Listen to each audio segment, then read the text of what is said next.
Hello everyone. आज हम next unit start करने जा रहे हैं, that is the coordination chemistry या कोऑर्डिनेशन कंपाउंड। देखो, सबसे पहले तो ये 12th क्लास एनसीईआरटी की 9th यूनिट है, यानी कि 9th यूनिट है कोऑर्डिनेशन कंपाउंड। इसके अंदर हम क्या पढ़ने वाले हैं, सबसे पहले वो लिस्ट कर देता हूं मैं, उसके बाद वन बाय वन डिस्कस करेंगे। सबसे पहले इंट्रोडक्शन की यूनिट होती क्या है, किस बारे में पढ़ें। सेकंड, इसके अंदर हम पढ़ेंगे इंट्रोडक्शन के बाद जो कोऑर्डिनेशन कंपाउंड है उसके इंट्रोडक्शन के बाद हम जो कोऑर्डिनेशन कंपाउंड होंगे उनका नोमेनक्लेचर पढ़ेंगे, नोमेनक्लेचर। उसके बाद पढ़ेंगे आइसोमेरिज्म, आइसोमेरिज्म। उसके बाद इसकी बॉन्डिंग समझाने वाली थ्योरीज पढ़ेंगे, मतलब इनकी बॉन्डिंग पढ़ेंगे। उसके अंदर हम डिस्कस करेंगे Werner theory, Werner theory. Second पे डिस्कस करेंगे हम valence bond theory, VBT. And third one is the CFT, crystal field splitting theory. ये हम डिस्कस करेंगे। उसके बाद नेक्स्ट बॉन्डिंग के बाद हम पढ़ेंगे इसी यूनिट के अंदर फर्दर कि जो भी अपने पास ऑर्गेनोमेटेलिक कंपाउंड का जनरल इंट्रोडक्शन पढ़ेंगे, organometallic compound. After that stability, stability of complex, stability of complexes. ये हम जनरल डिस्कशन पढ़ने वाले हैं, करने वाले हैं इस यूनिट के अंदर। अब सबसे पहले इसके अंदर इंपॉर्टेंट टॉपिक कौन से हैं, तो बॉन्डिंग इसके अंदर इंपॉर्टेंट है, सबसे ज्यादा इंपॉर्टेंट बॉन्डिंग है। जो बॉन्डिंग को समझाने के लिए कोऑर्डिनेशन कंपाउंड की 3 थ्योरी है वो हम वन बाय वन डिस्कस करेंगे। तो सबसे पहले इंट्रोडक्शन से मैं स्टार्ट कर रहा हूं। इंट्रोडक्शन, कोऑर्डिनेशन कंपाउंड होते क्या है। तो देखो, इंट्रोडक्शन पढ़ने से पहले आपने अभी तक पढ़ा है कि सोल्ट क्या होता है। पहले इसको अच्छे से स्टार्ट करने से पहले हम इसका जनरल इंट्रोडक्शन पढ़ते हैं कि इस टर्म तक हम पहुंचे कैसे। तो सबसे पहले देखो, आपने पढ़ा है सोल्ट, मैं वहीं से स्टार्ट कर रहा हूं। सोल्ट, अगर मैं आपसे पूछूं कि सोल्ट क्या होते हैं, तो मोस्ट ऑफ का आपका आंसर यही होगा कि जब कोई एसिड बेस के साथ रिएक्ट करता है, यानी कि न्यूट्रलाइजेशन रिएक्शन होती है, तो उससे सोल्ट फॉर्म होता है। यानी कि आप बोलोगे जब हम किसी एक एसिड को बेस के अंदर मिलाते हैं तो उससे सोल्ट की फॉर्मेशन होती है, यही बोलेंगे हम। सोल्ट क्या होते हैं, basically salt are formed when acid reacts with base और न्यूट्रलाइजेशन रिएक्शन टेक्स प्लेस। अब इसके अंदर ये जो सोल्ट है, ये सोल्ट कितने टाइप के होते हैं, तो अगर मैं मेजरली सोल्ट को डिवाइड करके पढ़ूं तो सोल्ट हम 2 तरह के पढ़ेंगे। एक तो होता है अपने पास सिंपल सोल्ट, सिंपल सोल्ट, और दूसरे वाले को हम बोलते हैं मिक्स्ड सोल्ट, मिक्स्ड सोल्ट। अब देखो, सबसे पहले सिंपल सोल्ट क्या होता है। अगर सिंपल सोल्ट की बात करें तो सिंपल सोल्ट वो सोल्ट होगा जिसके अंदर एक कैटायन हो और एक ही टाइप का एनायन, एक ही टाइप के कैटायन और एक ही टाइप के एनायन, यानी कि वो salt which contain only one type of cation and one type of anion। ये आपको अच्छे से पता है कि कैटायन क्या होता है और एनायन क्या होता है। जिस स्पीसीज के ऊपर पॉजिटिव चार्ज होता है उसको हम कैटायन नाम देते हैं, और जिसके ऊपर नेगेटिव चार्ज होता है उसको हम एनायन बोलते हैं। तो इसका मतलब ये हुआ, जैसे मैं एग्जांपल के साथ बात करूं तो एग्जांपल हो गया अपने पास NaCl। आपको अच्छे से पता है NaCl कैसे बना होगा, तो NaCl बना है हमारे पास जब NaOH रिएक्ट करता है HCl के साथ, तो यहां से फॉर्मेशन होती है NaCl की प्लस H2। ये जो NaCl बना, इसके अंदर एक ही टाइप का कैटायन है, एक ही टाइप का कैटायन है, कौन सा, Na पॉजिटिव, और एक ही टाइप का एनायन है, that is the Cl negative. Na positive कहां से आया, Na पॉजिटिव आया है बेस से, Na पॉजिटिव बेस से आया है, और Cl नेगेटिव कहां से आया इसके अंदर, HCl यानी कि एसिड से। तो ये जो आपके पास Na पॉजिटिव है इसको आप कैटायन बोल सकते हो, ये कैटायन है क्योंकि इसके ऊपर पॉजिटिव चार्ज है। और ये आया कहां से, ये आया है Na पॉजिटिव बेस से, तो इसलिए इसको बोला जाता है basic radical, basic radical. Basic radical मतलब, बेसिक रेडिकल क्यों बोला, क्योंकि ये बेस से आया है, बेस से जनरेट हुआ है, बेस से NaOH, इससे Na पॉजिटिव आया है, तो ये बेस का रेडिकल है, बेस का एक पार्ट है, इसलिए इसको बेसिक रेडिकल भी बोला जाता है। अगर मैं Cl नेगेटिव की बात करता हूं तो Cl नेगेटिव कहां से आया, Cl नेगेटिव एसिड से आया है, तो इसलिए इस पे नेगेटिव चार्ज है, इसलिए हम इसको बोलेंगे एनायन। और ये कहां से आया, एसिड से आया है, इसलिए इसको बोला जाता है एसिड रेडिकल। यानी कि एक अल्टरनेटिव डेफिनेशन आप सोल्ट की ये भी दे सकते हैं कि salt is basically consist of acidic radical and basic radical. तो ये भी आपको पता है। अब देखो ये जो NaCl है ये एक सिंपल सोल्ट है। दूसरा एग्जांपल लिखता हूं इसी के साथ, ये तो पहला एग्जांपल हो गया। दूसरा एग्जांपल अगर हम लिखें कैल्शियम क्लोराइड CaCl2, तो इसके अंदर देखो क्या क्या प्रेजेंट है, Ca2 positive plus twice of Cl negative, एक ही तरह का कैटायन प्रेजेंट है और एक ही टाइप का एनायन है। मैंने एक ही टाइप बोली है, ना कि वन एनायन, टाइप लिखा है मैंने, इसका मतलब एक ही टाइप के एनायन है, Cl नेगेटिव है। इनकी अमाउंट यानी कि इनके नंबर 2 है, लेकिन है तो एक ही टाइप, यानी कि Cl नेगेटिव है। तो ये आपके पास क्या हो गया, सिंपल सोल्ट हो गया। अगर इसी के साथ कोई दूसरा एग्जांपल लेता हूं इसके अंदर, तो हम ले सकते हैं जैसे Na2SO4। अगर इसको देखें तो इसके अंदर 2 Na पॉजिटिव है प्लस SO4 2 नेगेटिव, एक सल्फेट एनायन है। इसका मतलब ये भी कैसा सोल्ट है, सिंपल सोल्ट। तो सिंपल सोल्ट हमें समझ में आ गया कि वो सोल्ट होता है जिसके अंदर एक ही टाइप का कैटायन प्रेजेंट होता है और एक ही टाइप का एनायन प्रेजेंट होता है, तो उसको हम बोलेंगे बेसिकली ये सिंपल सोल्ट है। अगर मैं मिक्स सोल्ट की बात करूं तो मिक्स सोल्ट ऐसे कंपाउंड होंगे अपने पास जिसके अंदर एक से ज्यादा which consist of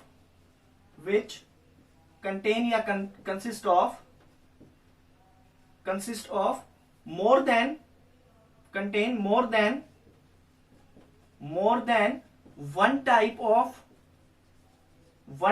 of cation, और एंड नहीं लिख रहा हूं, ध्यान देना यहां पे मैंने लिखा है एंड, यहां पे मैं लिख रहा हूं और, more than one type of cation और one type of more than one type of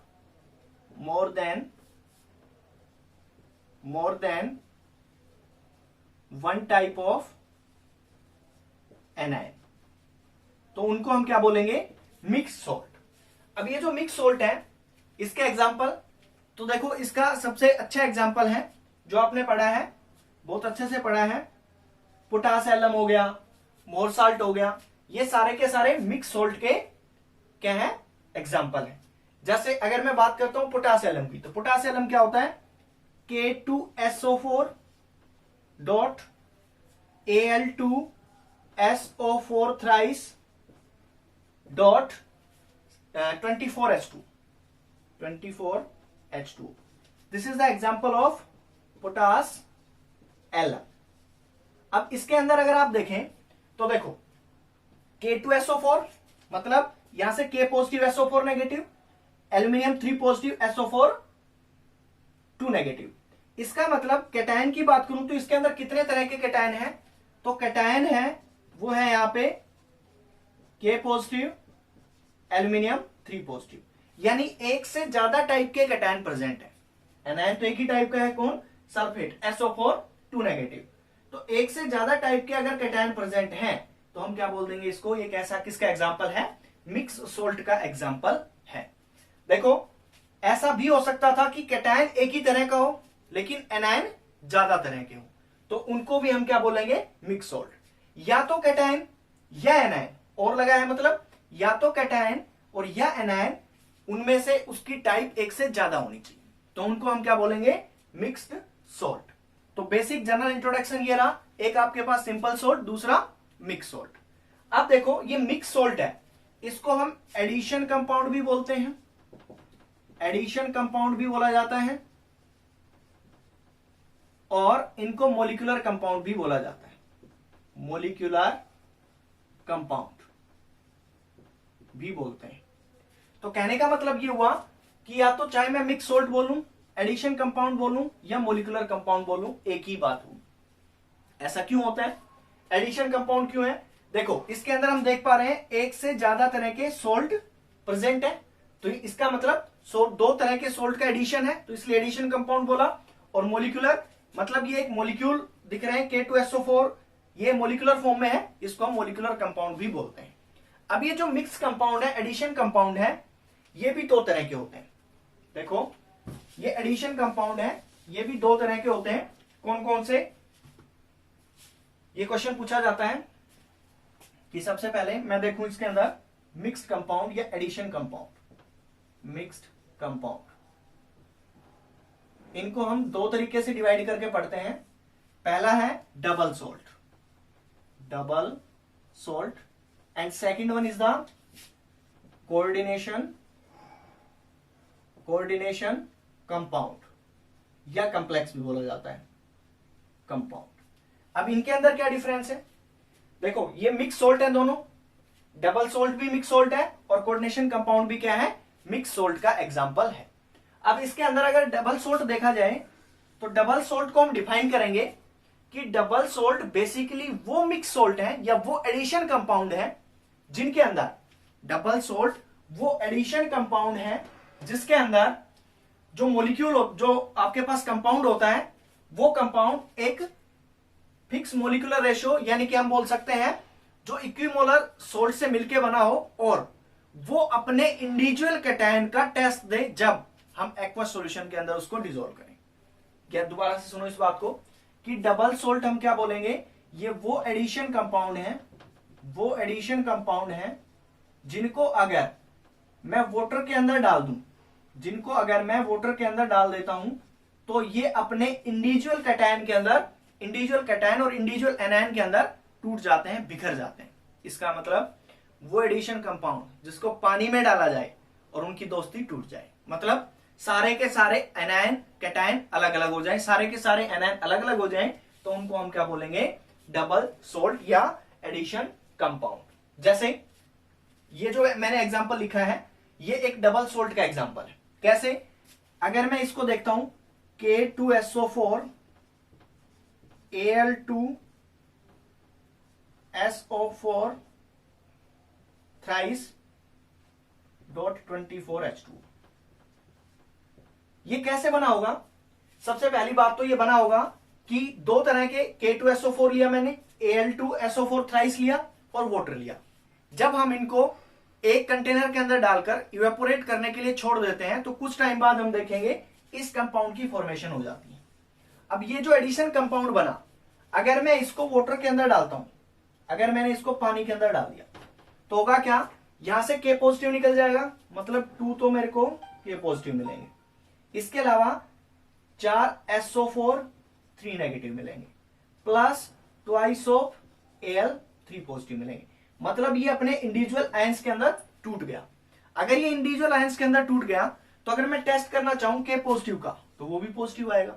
इसमें कोई कंपाउंड डाल के अगर मैं K पॉजिटिव को टेस्ट करना चाहूं कि K पॉजिटिव प्रेजेंट है या नहीं है इस सॉल्यूशन के अंदर, तो K पॉजिटिव का टेस्ट भी पॉजिटिव आएगा, ये भी आएगा, इसका टेस्ट भी आएगा और इसका टेस्ट भी आएगा। मतलब यहां पे इंडिविजुअल आयन है वो अपना टेस्ट देंगे, इंडिविजुअल आयन टेस्ट देंगे।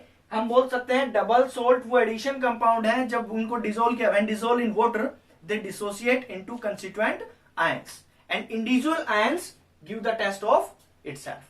इसका मतलब क्या हुआ? इसका मतलब ये हुआ ये जो कंपाउंड है, ये जो कंपाउंड है ये पानी के अंदर टूट जाते हैं, डिसोसिएट हो जाते हैं। अब अगर ये पानी के अंदर टूट गए तो देखो सॉलिड फॉर्म के अंदर इनकी आइडेंटिटी कुछ और थी, लेकिन जब पानी में मिलाया तो ये अपनी इंडिविजुअल आइडेंटिटी शो करेंगे। जैसा कैटायन है वो अपनी प्रॉपर्टी शो करेगा, जो एनायन है वो अपनी प्रॉपर्टी शो करेगा। यानी कि मैं बोल सकता हूं कि जब ये सॉलिड फॉर्म थी, सॉलिड फॉर्म थी तब तो ये स्टेबल थे, तब ये स्टेबल थे। लेकिन जैसे ही मैंने एक्वस में मिलाया, पानी में मिलाया, तो एक्वस फॉर्म के अंदर जो ये एडिशन कंपाउंड है, एडिशन कंपाउंड है वो कैसा हो गया? अनस्टेबल। एडिशन कंपाउंड क्या हो गया? अनस्टेबल हो गया। यानी कि डबल सोल्ट क्या होते हैं? अनस्टेबल है। किसमें? एक्वस फॉर्म के अंदर, और सॉलिड फॉर्म के अंदर क्या होते हैं? स्टेबल। एक्वस फॉर्म के अंदर अनस्टेबल। अब देखो कोऑर्डिनेशन कंपाउंड की बात कर लेते हैं। कोऑर्डिनेशन कंपाउंड क्या है फिर? कोऑर्डिनेशन कंपाउंड वो एडिशन कंपाउंड है जिनको अगर पानी में डाला जाए तो उसके सारे कैटायन या सारे एनायन अपना इंडिविजुअल टेस्ट नहीं देते। मतलब वो कंपाउंड जो अपने सारे कैटायन और सारे एनायन के अंदर नहीं टूटता, जब हम उसको वाटर में डिसोल्व करते हैं तो ऐसे कंपाउंड को हम बोलेंगे कोऑर्डिनेशन कंपाउंड, और इन्हीं की हम स्टडी करने वाले हैं कोऑर्डिनेशन कंपाउंड के अंदर। तो देखो, ये हमने सारी भूमिका इसको समझने के लिए बनाई है। ये एडिशन कंपाउंड है पहली बात। तो जैसे मैं एक एग्जांपल के साथ आपको समझाता हूं कि हमने क्या किया, FeCN2 प्लस 4 केशियन ले लिया, ठीक है। जब मैं इनको ऐड करता हूं तो एक एडिशन कंपाउंड मिलेगा, और वो एडिशन कंपाउंड मिलेगा FeCN2.4 केशियन, इस तरह का। लेकिन ये एक्चुअल में इस तरह से हम इसको नहीं लिखते हैं, इस तरह से ये अवेलेबल नहीं होता। ये कैसे एग्जिस्ट करता है, ये एग्जिस्ट करेगा K4FeCN6, इस फॉर्म में एग्जिस्ट करेगा। अगर अब इसको मैं पानी के अंदर मिलाता हूं, मैं वाटर के अंदर मिलाता हूं, इसको एक्वस के अंदर डाल दिया, तो होगा क्या, ये सारे के सारे कैटायन और सारे के सारे एनायन वो बाहर नहीं आएंगे, वो नहीं टूटेंगे। यहां से क्या मिलेगा आपको, यहां से मिलेगा 4K पॉजिटिव, ये बाहर वाला इससे टूट जाएगा, प्लस FeCN6 4 नेगेटिव। इसका मतलब क्या हुआ, इसका मतलब ये हुआ जब मैंने इसको पानी के अंदर डाला तो ये Fe2 पॉजिटिव, जो पहले Fe2 पॉजिटिव है, अगर मैं इसके ऑक्सीडेशन स्टेट निकालूं तो Fe2 पॉजिटिव है, ये Cn नेगेटिव। अब अगर मैं इस सॉल्यूशन के अंदर पानी में मिलाने के बाद इसके ऊपर इंडिविजुअल टेस्ट करके देखता हूं Fe2 पॉजिटिव का, तो पॉजिटिव नहीं आएगा। मतलब इससे क्या पता चलेगा, इससे यह पता चलेगा कि Fe2 पॉजिटिव अपनी आइडेंटिटी लूज कर चुका है। मतलब ये हुआ कि ये Fe2 पॉजिटिव का टेस्ट भी नहीं आएगा, Cn नेगेटिव का टेस्ट भी नहीं आएगा। अगर Cn नेगेटिव का टेस्ट भी नहीं आएगा, Fe2 पॉजिटिव का टेस्ट भी नहीं आएगा, तो क्या होगा, ये वाला जो कॉम्प्लेक्स है, मतलब ये वाला जो कंपाउंड है, ये जो सॉलिड स्टेट में जैसा था वैसा ही एक्वा स्टेट में है। मतलब इसने अपनी आइडेंटिटी लूज नहीं की, इस कंपाउंड ने अपनी आइडेंटिटी लूज नहीं की इन एक्वस सॉल्यूशन या इन वाटर। तो हम क्या बोलेंगे, हम ये बोलेंगे कि ये वाला जो कंपाउंड है जो अपनी आइडेंटिटी लूज नहीं कर रहा वाटर के अंदर, ऐसे कंपाउंड को हम बोलेंगे कोऑर्डिनेशन कंपाउंड। अब देखो, इसके अंदर मैं लिख सकता हूं कि ये जो कंपाउंड है, जो एडिशन कंपाउंड है, ये स्टेबल है कौन कौन सी फॉर्म में, सॉलिड स्टेट के अंदर भी और एक्वस के अंदर भी, पानी के अंदर भी, क्योंकि ये इंडिविजुअल आयंस के अंदर नहीं टूट रहा, तो इसलिए हम इसको क्या बोलेंगे, कोऑर्डिनेशन कंपाउंड। यानी कि अगर आपसे कोई डिफरेंस पूछता है, what is the basic difference between double salt and coordination compound, तो आप क्या बोलेंगे, डबल सोल्ट वो एडिशन कंपाउंड होते हैं जो अपनी आइडेंटिटी लूज कर देते हैं इन एक्वस सॉल्यूशन या इन वाटर, जबकि जो कोऑर्डिनेशन कंपाउंड होते हैं वो अपनी आइडेंटिटी लूज नहीं करते इन एक्वस सॉल्यूशन। ये मेजर डिफरेंस है, ये आपको लिखना है। तो यहां से पता लगा कोऑर्डिनेशन कंपाउंड क्या है। अब केमिस्ट्री का वो पार्ट, इनऑर्गेनिक केमिस्ट्री का वो पार्ट जिसके अंदर हम कोऑर्डिनेशन कंपाउंड की स्टडी करते हैं, उस पार्ट को बोला जाता है कोऑर्डिनेशन केमिस्ट्री। तो कोऑर्डिनेशन केमिस्ट्री क्या होगी, कोऑर्डिनेशन केमिस्ट्री, कोऑर्डिनेशन केमिस्ट्री वो पार्ट है इनऑर्गेनिक केमिस्ट्री का, तो इसको हम लिखेंगे is the branch of inorganic chemistry. Inorganic chemistry के अंदर आती है inorganic chemistry which deals with the study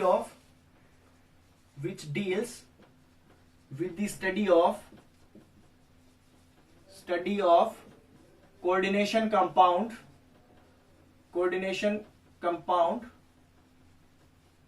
their structure, their isomerism and their bonding is known as coordination chemistry। यानी कि वो ब्रांच है केमिस्ट्री की जिसके अंदर हम कोऑर्डिनेशन कंपाउंड की स्टडी करते हैं।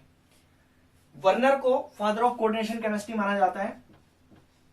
वर्नर एक साइंटिस्ट थे, इनको नोबेल प्राइज भी मिला था। इसकी थ्योरी भी पढ़ेंगे हम, वर्नर थ्योरी के नाम से, जो बॉन्डिंग समझाएगी कोऑर्डिनेशन कंपाउंड की। ये पहले साइंटिस्ट थे जिन्होंने कोऑर्डिनेशन कंपाउंड के बारे में बताया। कोऑर्डिनेशन कंपाउंड का बहुत ज्यादा यूज है और ये यूनिट इंपॉर्टेंट है हर पॉइंट ऑफ व्यू से, चाहे बोर्ड पॉइंट ऑफ व्यू से देखें, जेई पॉइंट ऑफ व्यू से देखें, नीट, किसी भी कंपेटिटिव एग्जाम के पॉइंट ऑफ व्यू से ये यूनिट हमारे लिए इंपॉर्टेंट होगी। तो सबसे पहली बात, अगर मैं डिफरेंस लिखूं किस किस के अंदर, double salt and coordination compound के अंदर, तो पहला डिफरेंस आप लिखोगे double salt and coordination compound, coordination compound. तो इसके अंदर पहला डिफरेंस तो ये होगा कि डबल सोल्ट के अंदर दो सोल्ट इक्विमोलर मतलब सेम मोल के अंदर मिक्स्ड होते हैं, तो उनको हम बोलेंगे डबल सोल्ट। जैसे ये देखो 1:1 के अंदर है, तो इसके अंदर हम लिखेंगे double salt are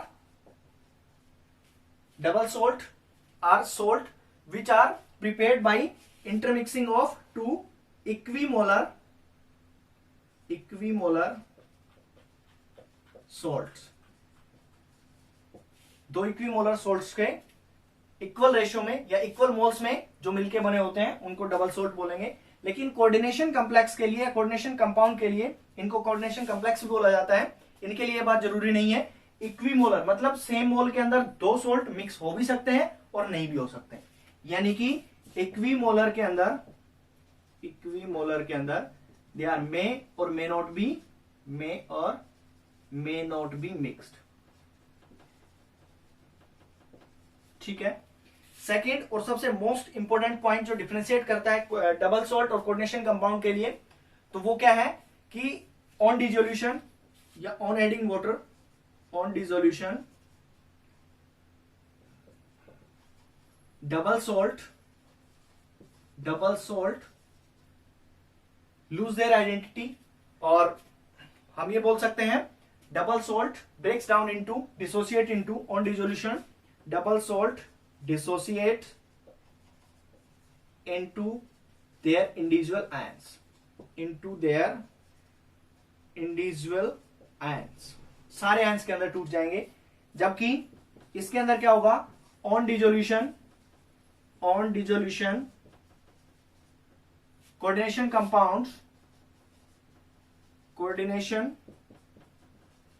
compound does not lose their identity, यही अपने आयंस के अंदर नहीं टूटते। जैसे वो एग्जांपल रहा, ये कोऑर्डिनेशन कंपाउंड है FeCN6 4 नेगेटिव।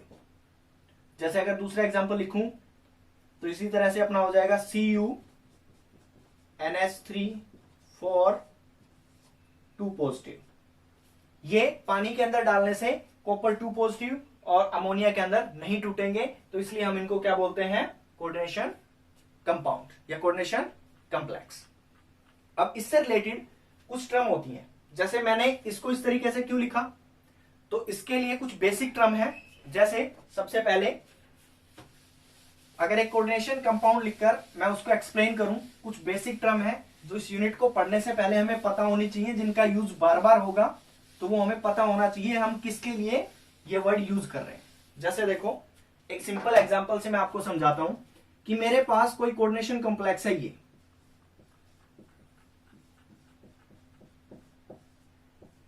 ठीक है।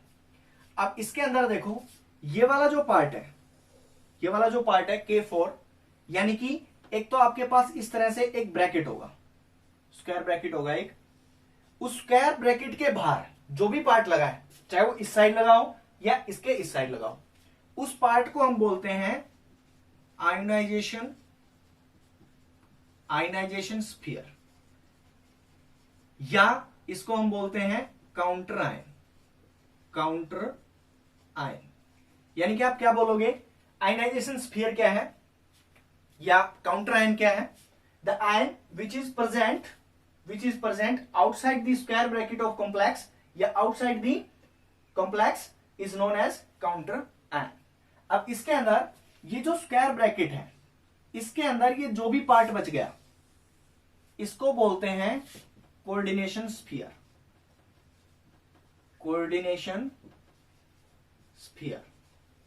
या इसको बोला जाता है कोऑर्डिनेशन एंटिटी भी बोला जाता है। इसके अंदर जो ये मेटल प्रेजेंट है, जनरली मेटल होते हैं, नॉन मेटल भी हो सकता है, एक दो एग्जांपल है उनके भी, लेकिन जनरली ये नॉन मेटल होते हैं। और ये जो मेटल प्रेजेंट होता है इसको बोला जाता है central metal atom, central metal atom. उसके अलावा इस मेटल को छोड़कर, सेंट्रल मेटल एटम को छोड़कर जो भी पार्ट बच गया उसको हम बोलते हैं लिगैंड, लिगैंड भी बोला जाता है इसको हम बोलते हैं लिगैंड। अब इसके अंदर इन वर्ड्स का मतलब समझें कि क्या क्या है। कि सबसे पहले आयनाइजेशन स्फीयर या काउंटर आयन क्या है, तो काउंटर आयन वो पार्ट है जो कोऑर्डिनेशन स्फीयर के बाहर प्रेजेंट होता है, which is present outside the coordination sphere. अब इसके अंदर जो आपके पास central metal atom, central atom या सेंट्रल मेटल एटम, ये क्या होता है, तो सेंट्रल मेटल एटम क्या होता है, which form coordinate bond with ligand. यानी कि अगर मैं इसको दिखाऊं तो ये कुछ इस तरह का है, ये आपके पास आयरन है 2 पॉजिटिव, ये बताऊंगा कैसे निकाला कोऑर्डिनेशन, ये आपके पास ऑक्सीडेशन स्टेट है, उसके साथ 6 Cn नेगेटिव, यानी कि Cn नेगेटिव लिगैंड है ये 6, इस तरह से Cn नेगेटिव जो इसको सराउंड करके रखे हुए हैं, Cn negative, Cn negative, Cn negative. ये वाला पार्ट क्या करता है, ये कोऑर्डिनेट बॉन्ड बनाता है विद मेटल एटम, इस तरह से कोऑर्डिनेट बॉन्ड फॉर्म करता है। इनकी बॉन्डिंग हम डिटेल में समझेंगे, कैसे कोऑर्डिनेट बॉन्ड बनता है, कौन सी ज्योमेट्री बनेगी, कौन सी थ्योरी इनको समझाएंगी, वो सारी चीजें बाद में डिस्कस करेंगे। अभी देखो क्या है ये, अभी जो भी एटम लोन पेयर एक्सेप्ट करता है, जो भी एटम लोन पेयर एक्सेप्ट करता है उसको हम बोलेंगे सेंट्रल मेटल एटम, यानी कि central metal atom which form coordinate bond with ligand. और जो लोन पेयर डोनेट करते हैं, लोन पेयर डोनेट करके कोऑर्डिनेट बॉन्ड बनाते हैं, लिगैंड्स आर दोज आयंस और ग्रुप ऑफ एटम, ये आयन भी हो सकते हैं, ये ग्रुप ऑफ एटम भी हो सकते हैं, ग्रुप ऑफ एटम भी हो सकता है, मॉलिक्यूल भी हो सकता है। तो हम बोलेंगे द आयंस और group of atoms which forms coordinate bond by donating lone pair to the central metal atom is known as ligand. तो एक बात क्लियर करो कि लिगैंड क्या है, तो लिगैंड वो आयंस और ग्रुप ऑफ एटम और मॉलिक्यूल हैं जो कोऑर्डिनेट बॉन्ड बनाते हैं by donating lone pairs to the central metal atom. Central metal atom क्या होगा, central metal atom is the basically metals which forms coordinate bond by accepting the lone pair from ligand. जो ligand से lone pair accept करता है उसको central metal atom, जो lone pair donate करता है उस ग्रुप को हम क्या बोलते हैं, लिगैंड। तो ये हो गया लिगैंड, ये अपने पास है लिगैंड, और ये आपके पास क्या है, सेंट्रल मेटल एटम। अब ये जो सेंट्रल मेटल एटम होता है ये जनरली डी ब्लॉक के एलिमेंट होते हैं, ये जनरली डी ब्लॉक के एलिमेंट होते हैं, डी ब्लॉक की मेटल होती है जनरली। क्यों होती है डी ब्लॉक की मेटल, क्योंकि देखो भाई सीधी बात है कि अभी हमने पढ़ा कि सेंट्रल मेटल एटम वो होगा जो लोन पेयर एक्सेप्ट करे। अब लोन पेयर एक्सेप्ट कौन कर सकता है, जिसके पास खाली जगह हो, यानी कि जिसके पास वैकेंट ऑर्बिटल हो। और जो डी ब्लॉक के एलिमेंट होते हैं उनके पास डी ऑर्बिटल खाली होता है। सेकंड बात यह है कि इससे इलेक्ट्रॉन पेयर या लोन पेयर एक्सेप्ट करने के लिए इसके पास एक तो क्या होना चाहिए, खाली जगह होनी चाहिए। दूसरा, इसके ऊपर अगर पॉजिटिव चार्ज ज्यादा होगा, यानी कि मैं बोलूं न्यूक्लियर चार्ज ज्यादा होगा, चार्ज बाय साइज रेशियो ज्यादा होगी, तो ये इजीली एक्सेप्ट करेगा। तो डी ब्लॉक एलिमेंट्स की ये दोनों खासियत होती है क्या, एक तो उनके पास वैकेंट डी ऑर्बिटल होता है, वैकेंट डी ऑर्बिटल, और दूसरा उनकी charge by size ratio, charge by size ratio भी ज्यादा होती है, जिसके कारण मोस्टली हमें जो कोऑर्डिनेशन कंपाउंड मिलेंगे उनके अंदर central metal atom D block के एलिमेंट मिलते हैं। अब बात करते हैं लिगैंड। लिगैंड कितने तरह के हो सकते हैं और इनकी क्लासिफिकेशन लिगैंड की वो हम डिस्कस करने वाले हैं। अभी तक मैंने आपको बताया कि सेंट्रल मेटल एटम वो एटम होगा जो लोन पेयर एक्सेप्ट करे। अब एक बात मेरे को बताओ, लेविस कंसेप्ट के अकॉर्डिंग जो लोन पेयर एक्सेप्ट करता है वो कैसे, इसका नेचर क्या होता है, एसिडिक नेचर, और जो लोन पेयर डोनेट करता है वो क्या होता है, बेसिक। तो जनरली जो लिगेंड होते हैं वो क्या होते हैं, बेसिक नेचर के होते हैं, और जो सेंट्रल मेटल एटम होता है वो एसिडिक नेचर का होता है, क्योंकि वो लोन पेयर एक्सेप्ट करता है जबकि जो आपके पास लिगेंड होते हैं वो लोन पेयर डोनेट करते हैं। तो ये दो डेफिनेशन हुई, सेंट्रल मेटल एटम और लिगेंड। कोऑर्डिनेशन स्फीयर क्या है? जिसके अंदर ऐसा स्फीयर या जो एंटिटी जो पानी में डालने पर नहीं टूटे। अब इसके अंदर देखो यहां पे क्या हुआ, ये काउंटर आयन है या इसको आयनाइजेशन स्फीयर बोलेंगे। क्यों? क्योंकि आयनाइज हो गया, पानी में डालते ये टूट गया, बाहर निकल गया, लेकिन ये वाली एंटिटी नहीं टूटी, तो इसलिए हम क्या बोलते हैं? कोऑर्डिनेशन एंटिटी या कोऑर्डिनेशन स्फीयर। जबकि ये जो आयन टूट गया इसको हम क्या बोलेंगे? आयनाइजेशन स्फीयर या काउंटर आयन।